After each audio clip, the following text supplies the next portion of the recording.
Hello, good morning from my home on this Tuesday early morning. It's actually still dark out, but David the wolf is up before sunrise.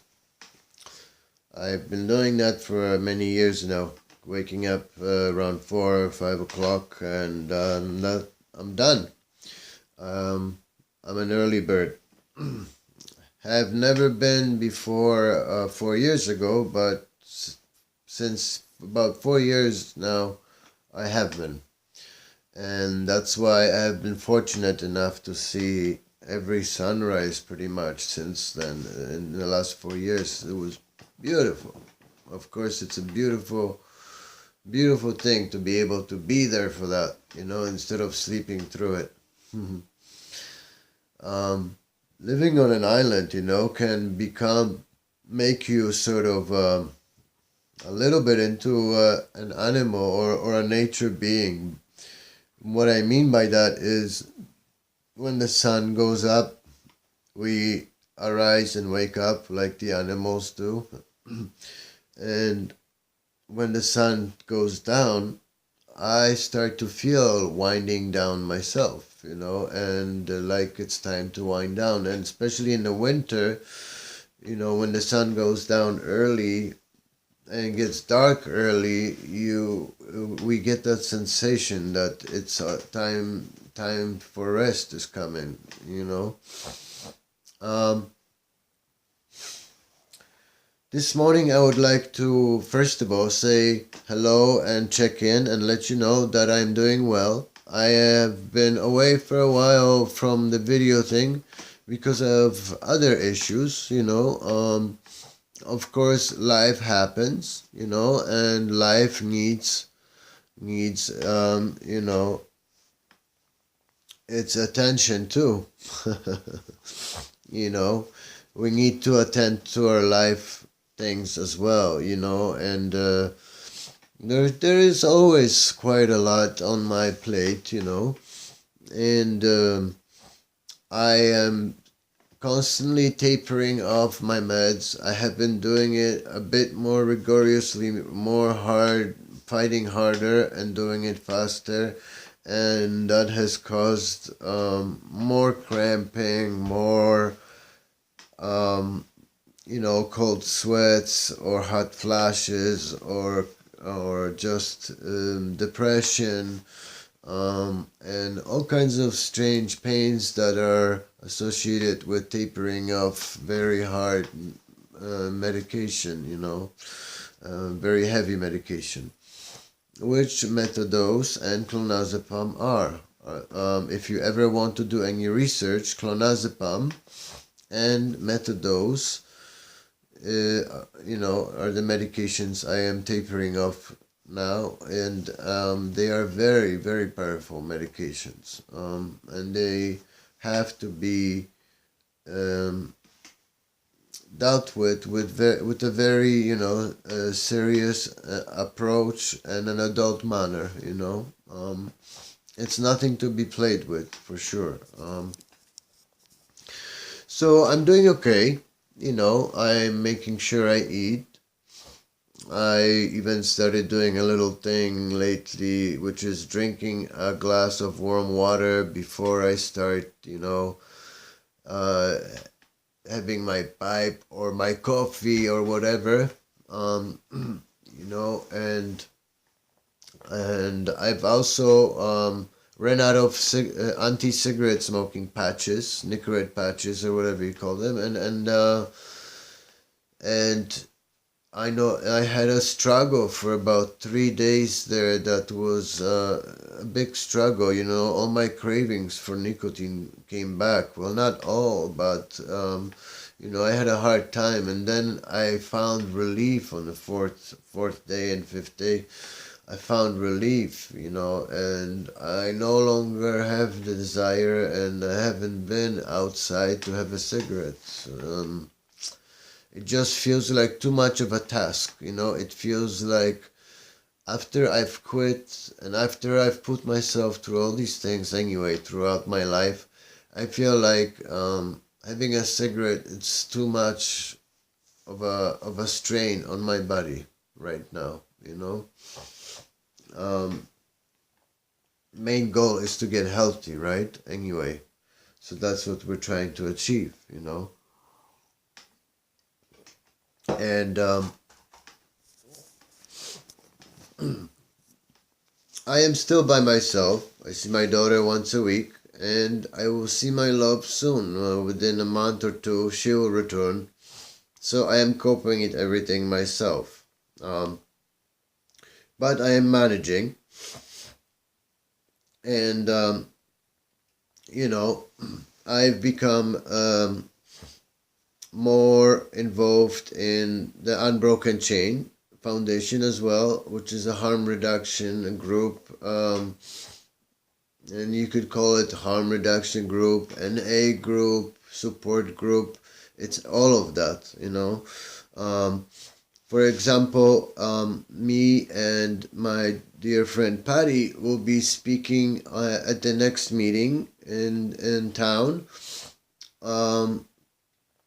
on several topics, and I'm sure combined together we will be able to provide people with quite an interesting little seminar and a lot of good life experience stories and resources and information that we will provide.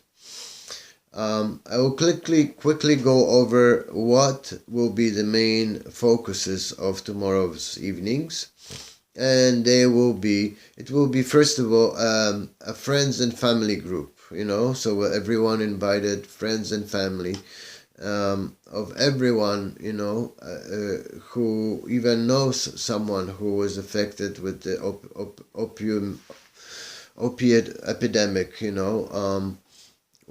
we do not say no to anybody, and I love that. So, focus will be how to take care of oneself when loved ones relapse and or overdose. We will talk about resources to refer our loved ones to and how to effectively support someone to prevent overdose and also take care of ourselves. And we will be having a small vigil for loved ones that have passed due to drug-related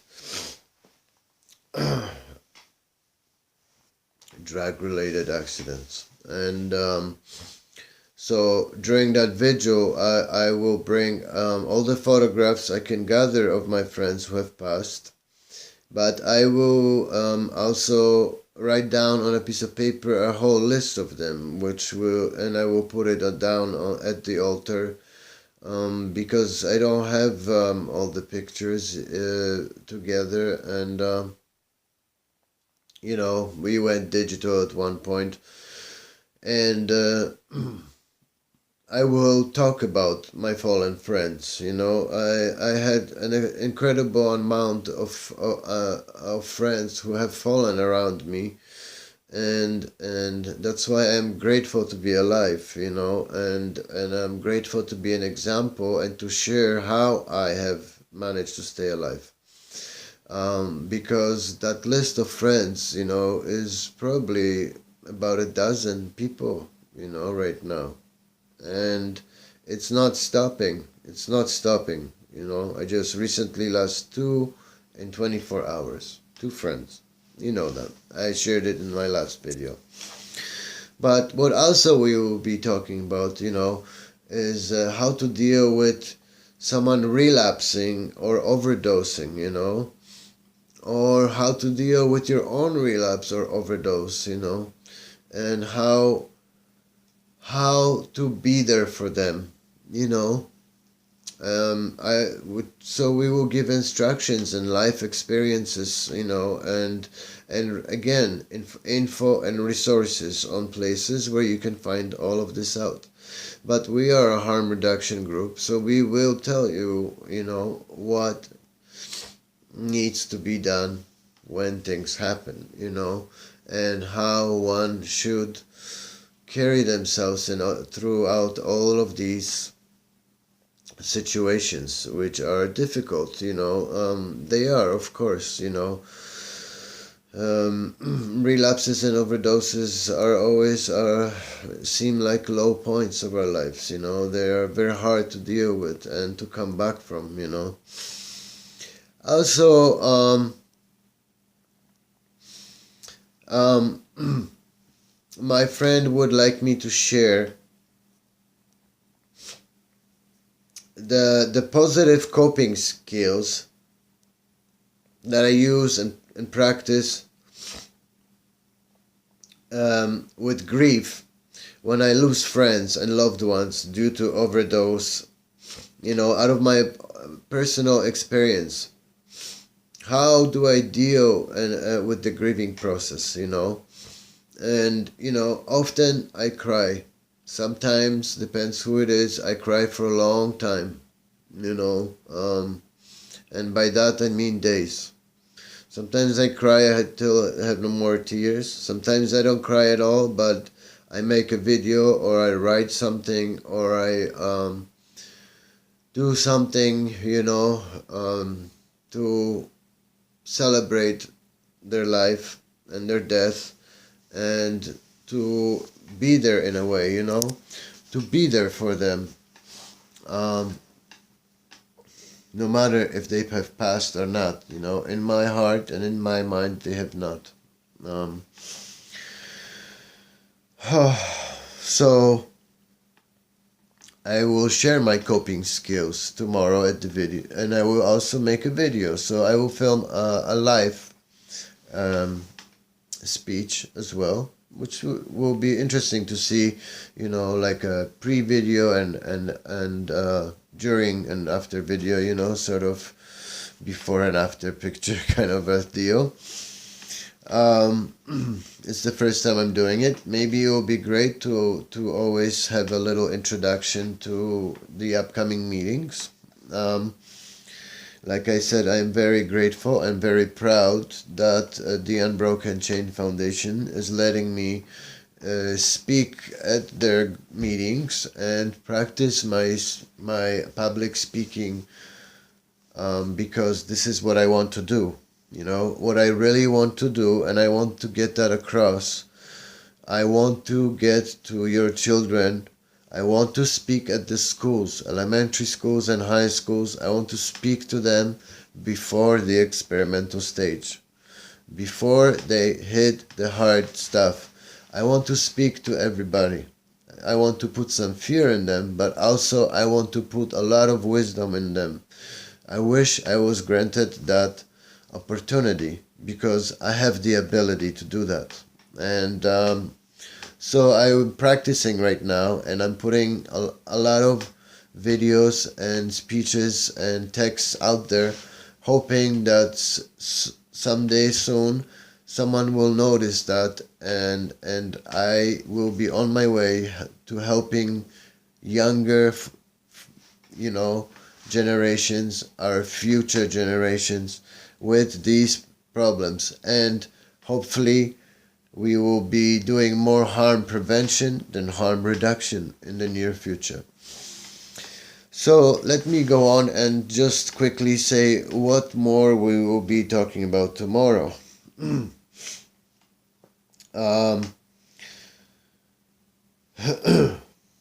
When symptoms increase, it's important to understand relapse is a symptom of opiate use disorder and other addictions. The main goal is to prevent overdose. But for family and friends, self-care is priority. For self-preservation, because without it, one is not able to be an effective support. Yes. So, I am grateful that a lot of families actually do come out to our meetings, and we will provide the best info and life experience to provide them with the information they need to deal with their loved ones who are struggling with addictions.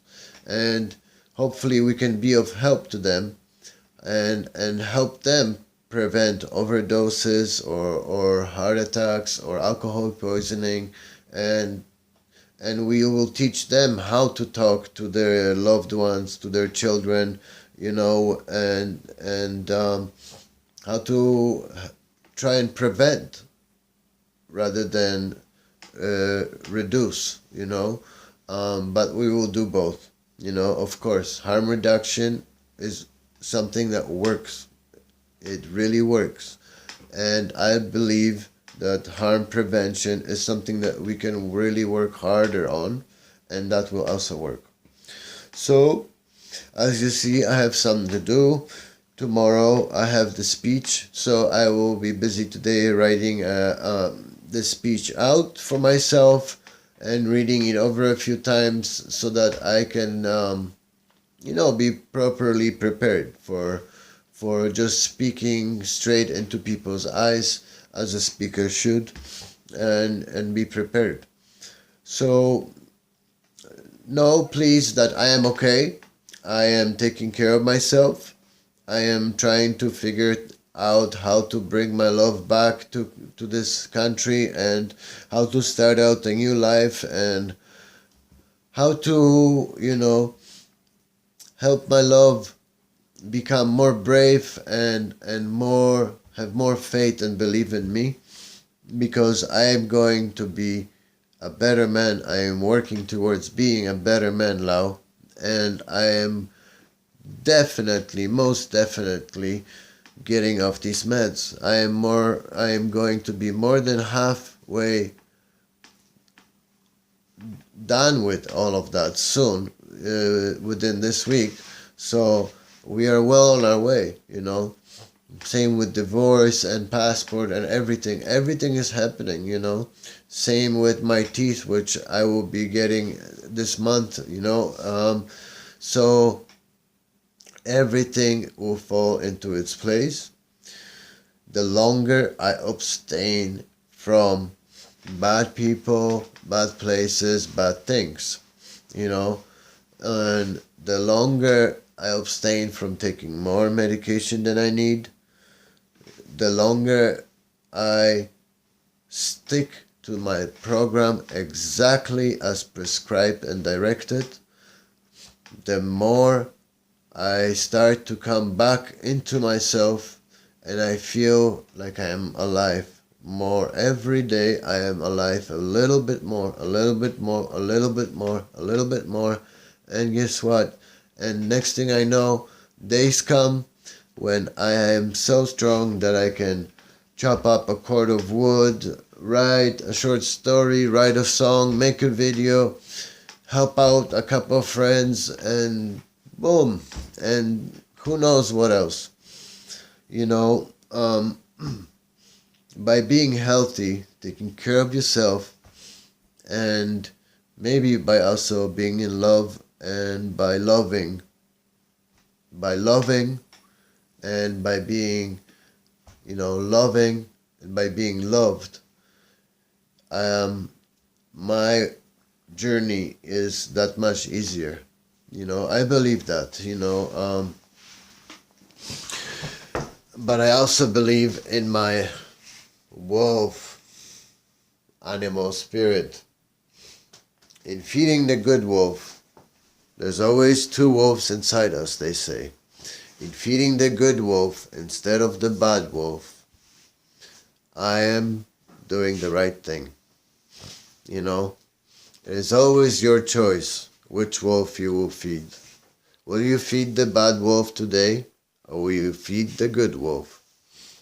I will feed the good wolf. I'm going to do that right now.